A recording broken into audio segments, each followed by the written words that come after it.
Hi friends, అందరికీ నమస్తే. ఎలా ఉన్నారు? మీరు చూస్తున్నది Shyam news update Telugu YouTube channel 13కి స్వాగతం అండి.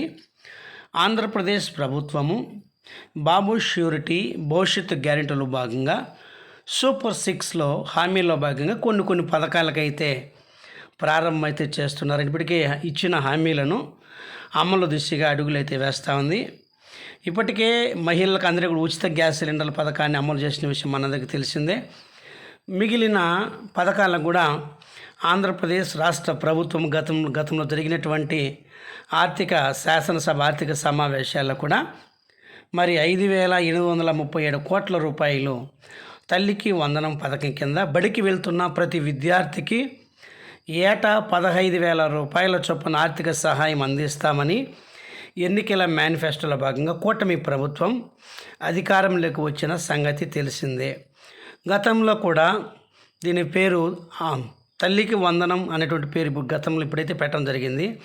గతంలో అమ్మఒడి అనే పథకాన్ని ద్వారా పేరు మార్చి వస్తున్నారు. ఆంధ్రప్రదేశ్ ప్రభుత్వం బడ్జెట్లో పథకాలకు నిధులను కేటాయించింది. ఈ మేరకు విద్యాశాఖకు సంబంధించినటువంటి పథకాలకు నిధులు ఇచ్చారు. సూపర్ 6లో భాగంగా ఎన్నికల సమయంలో ఇచ్చిన హామీలలో తల్లికి వందనం చాలా కీలకమైనది.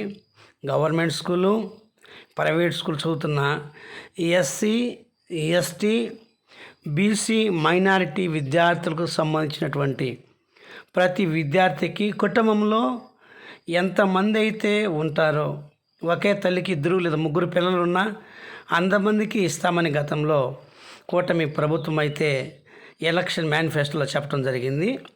దీనిలో భాగంగా ప్రస్తుతం ఈ ఏడాది నుంచి ఈ పథకాన్ని అమలు చేయాలని దీనికోసం 24-25 బడ్జెట్లో 6,487 కోట్ల రూపాయలు ఈ పథకానికి సంబంధించిన విధి విధానాలు ప్రభుత్వం ప్రకటించాల్సి ఉంది.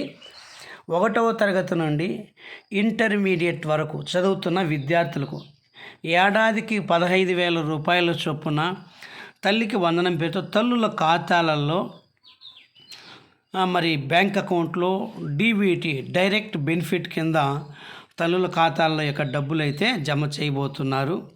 అయితే వచ్చే విద్యా సంవత్సరం నుంచి ఈ విద్యా సంవత్సరం మరి మార్చితో అవుతుంది కాబట్టి మళ్ళీ జూన్లో కాలేజెస్ ఓపెన్ అవుతాయి కాబట్టి వచ్చే విద్యా సంవత్సరం నుంచి కూడా విడుదల చేస్తామని ఆంధ్రప్రదేశ్ రాష్ట్ర విద్యాశాఖ మంత్రి చెప్పడం జరిగింది. ప్రభుత్వం మాత్రం ఇంట్లో ఎంతమంది పిల్లలు ఉంటే అంతమందికి తల్లికి వందన పథకాన్ని అమలు చేస్తామని చెప్పడం జరిగింది. ఈ పథకానికి సంబంధించిన నిధులు ఈడబ్ల్యూఎస్ మైనారిటీ, ఎస్సీ, ఎస్టీ సంక్షేమ శాఖల వారీగా కొన్ని కోట్ల రూపాయలు కేటాయించడం జరిగింది. గత ప్రభుత్వం పాఠశాల విధికు చేసిన ఖర్చు కంటే 15,266 కోట్ల రూపాయలు ఖర్చు చేయనట్లు, అంతేకాదు రాష్ట్రంలో సంబంధించినటువంటి అంచనాల కంటే 93 కోట్లు అధికంగా నిధులు ఇవ్వనున్నారు. యువతకు నైపుణ్యము, శిక్షణ, సాంకేతిక విధికి సంబంధించినటువంటి అలాగే బడ్జెట్లో ఆర్జీయూకేటీకి ఇలా ప్రభుత్వం అన్ని వర్సిటీలకి, గ్రంథాలయాలకి అన్ని సంబంధించిన ప్రభుత్వం అయితే శ్వేతపత్రం అయితే విడుదల చేసింది.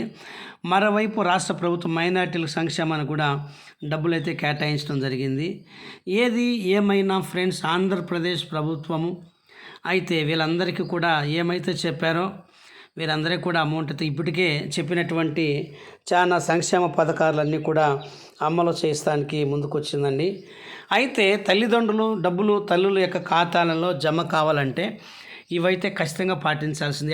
ఎవరు అర్హులు అంటే ఖచ్చితంగా 85% స్కూల్ పిల్లలు అటెండెన్స్ కావాలి, మొదటిది. రెండవది ఇన్కమ్ ట్యాక్స్ కట్టేటువంటి వారికి, ప్రభుత్వానికి కట్టేటువంటి ఇన్కమ్ ట్యాక్స్ కట్టేటువంటి వారికి మరి అర్హత వర్తించదు. అలాగే భారీ వాహనాలు ఉన్నటువంటి వారు కూడా మరి తల్లికి వందనం పథకం స్కీము రాదని చెప్తున్నారండి. కరెంటు బిల్లు కూడా లిమిట్గా కట్టేవారుగా ఉన్నాయి. ఇలాంటి వారికి అర్హత వర్తిస్తుంది ఫ్రెండ్స్.